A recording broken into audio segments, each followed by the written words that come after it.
idol. So for today's video, proceed naman tayo dito kay Mars 11 GTR. So ngayon guys ay mag-upgrade tayo nito. Itong gulong na to na 11 inch. So by the way guys, meron na pala akong buyer dito kaya Mars 11 GTR. So nag-request siya sa akin na baka pwedeng i-upgrade natin yung gulong ng mas magandang gulong at the same time mag-install din ng side mirror.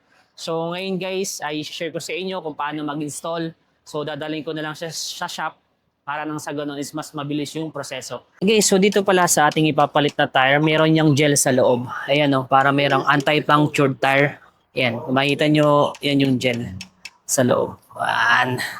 So ito yung sukat ng ating pina-install. 100 by 55 by 6.5.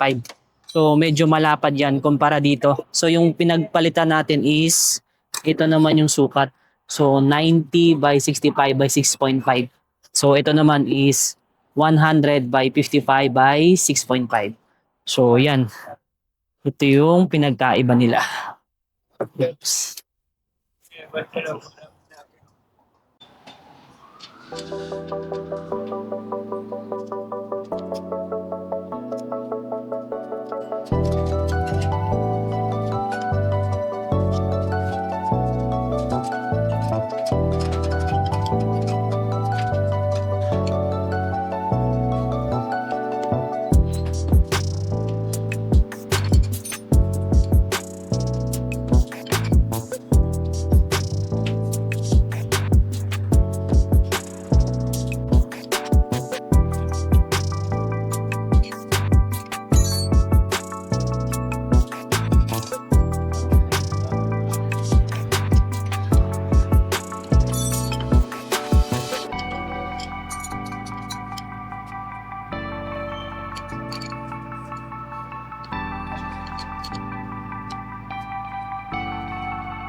Guys, ay i-ride test naman natin itong si Mars 11 GTR. So kakapalit lang natin ng gulong. So subukan natin yung kanyang torque power. Okay, so ayan at naka gear 5 itong si Mars 11 GTR. So naka maximum settings na rin to.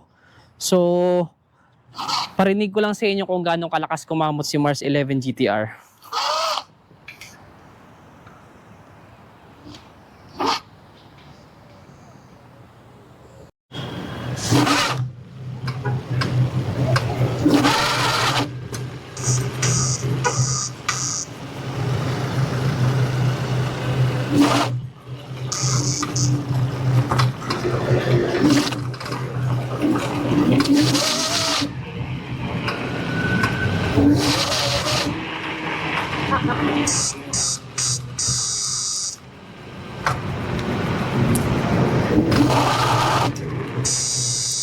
Okay, so ayan, nasubukan ko yung torque power niya.